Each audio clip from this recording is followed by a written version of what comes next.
welcome back to Slotbox. I'm Lyndon Dixon, joined today again by Ty Tomlin. Ty, we finally got it. We finally We got it sorted finally out. got it. We finally Yeah. hopped on here, man. But anyway, how have you been? I've been great, man. Been training hard, get ready for what's next. No complaints here. Perfect. Well, I just want to jump straight into it. Since we last spoke, you've had two fights. Mhm. Talking to you now, you're 14-1. But before we move on to the wins, I just want to talk to you about what that Yeah. first loss was like against Chan Thompson. Mhm. Yeah, that was a tough one for me. I went in. There were a lot of things that didn't go right with my training camp. Flying to New York, got a really tough weight cut, but I'm never gonna make excuses for myself. That definitely wasn't me out there that night. I think anybody that's followed me throughout my career knows what kind of fighter I am, and I Mm, didn't show up that night. And sometimes you see guys that happens to them. So the amount that I learned from that fight, though, that I have improved so much. I'm such a better fighter physically and mentally. A lot of weak points that I had, I've since fixed. So you can dwell on it. You can dwell on your first loss. You can learn from it and become better and make sure there's not another one. And, mm, and that's what I've done since then. mm. How's the mentality been? Because obviously you had lost before that, and Mhm. the first loss in the pro game, either it makes or breaks fighters. But Yeah, it mentally, does. how have you dealt with it? Mentally, I've been pretty good. Like I said, I've been real positive about it, learned a lot from it. It can definitely be tough. It kind of resets you in your career, I think, mentally. You know, you think you've got all these things going for you. This is one of your first big fights like that on Showtime. You're getting on there. Mm, And I don't know. I started to think about things a little differently. What I was always known as coming up throughout my career is I was always a grinder. I was on top of everything. mm, It was all just hard working and everything. And that's why I was so successful. That's why I was so good. And all these good things started happening in my career. And I think I faltered on that a little bit. mm, And I think that's what kind of led to it. So since then, I've just been completely remotivated in my career. My work ethic is back 110%. mm, And that I needed that because that's never going to go away again. Just knowing what that feels like, I'm going to do everything in my power to never let that happen again. mm. But since that loss, you've shown, like you say, that work ethic. You're Mhm.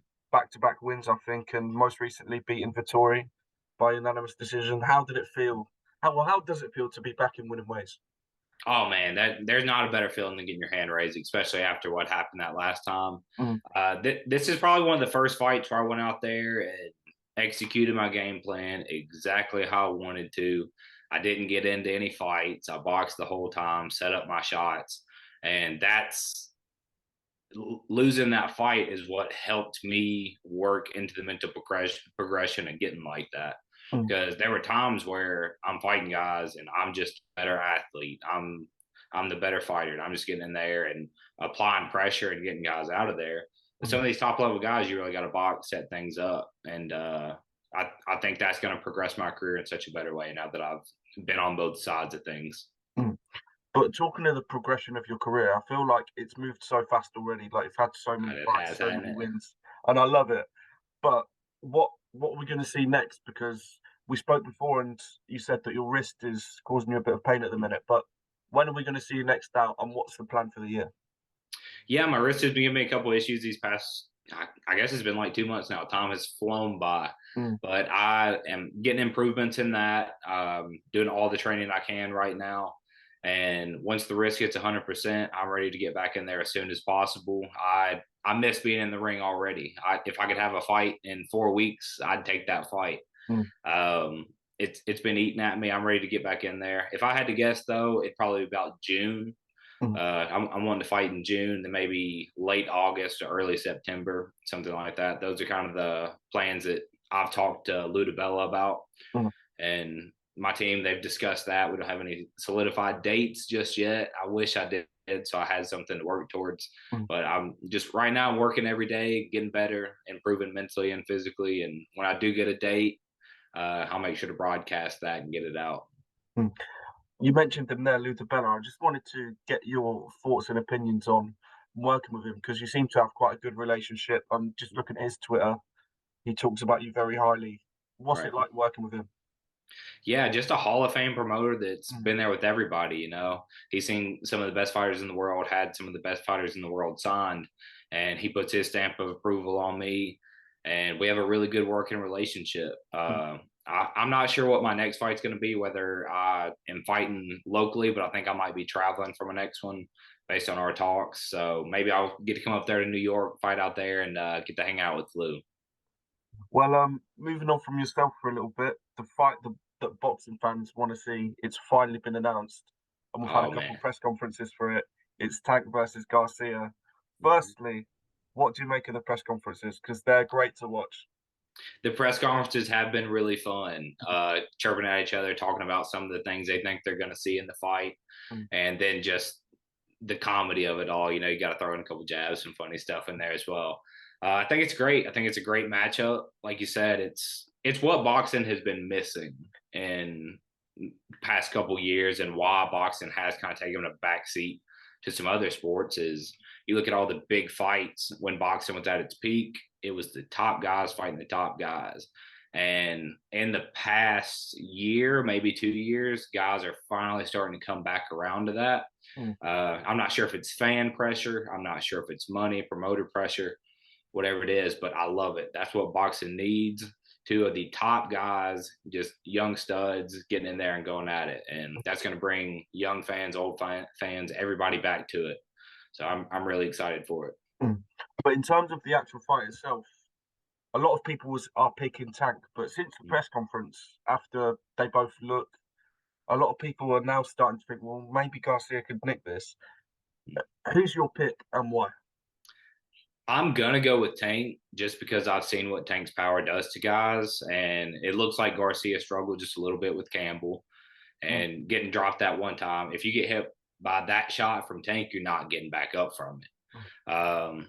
That's going to be kind of the X factor of things. But then again, you look at Garcia, and if he lands one good shot, it could do the same thing. Mm. So that's what's so interesting about it. It's kind of who's going to land the first shot, who's going to this. I just think Tank is more calculated in his Mm. approach. He's so calculated at landing his power shots just right. Uh, I watch a lot of that trying to get that myself, just because, like I was saying about mental progression, I watch this stuff how he sets up his power shots. I am really good at landing my shots, but I have not figured out how to time it to where you're landing your hardest punch Mm. exactly right.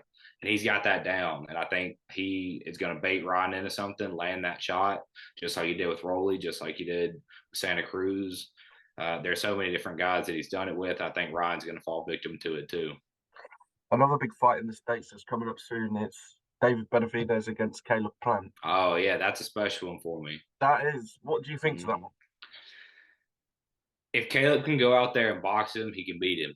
I don't see him getting any slugs since Caleb has switched trainers up. He looks like an even more polished boxer, which is pretty crazy because he was already polished up. But it looks like he's getting more power on his shots too. That his left hook, he just got that knockout of the year off of that left hook on Darrell, and that's always been his power shot.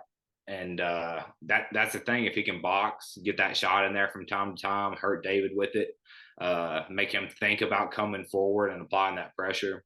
What I've always said about Benavidez is sometimes you get in there with you spar guys, you fight guys, and it seems like they're always in front of you. You can't ever get away from them. And I think that's what it'd be like fighting Benavidez. So Caleb, if he can get in there, box, control the distance, land when he wants to land, use his angles to get out of there and move around, I think he's got a really good shot at it. Mm.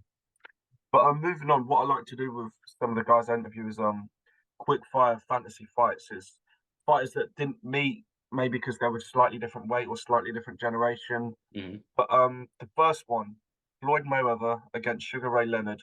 Who would you pick? Oh man, I mean, Mm. can you ever pick against Floyd on That's anything? the thing. I just don't know if it's possible to. Just are we talking like old polished Floyd? We talking like younger Floyd that was We're more of a talking dog, both in their prime, so and when they both were in their both most absolute successful. primes. Jeez, Mm. if Leonard can push him back, apply a lot of volume, I think he can win a decision on that. Mm. Floyd, he's such a difficult fighter to fight. He takes everything you do the best and turns it against you. And that's the only reason I would pick Floyd. If I had to pick somebody, I'd pick him to win. Mm, Just because he's going to take that volume, take everything away from Leonard, and make him kind of think outside the box a little bit. He's not going to land the shots like he wants to, and Floyd might bait him into mm, something. Maybe some body work slows him down.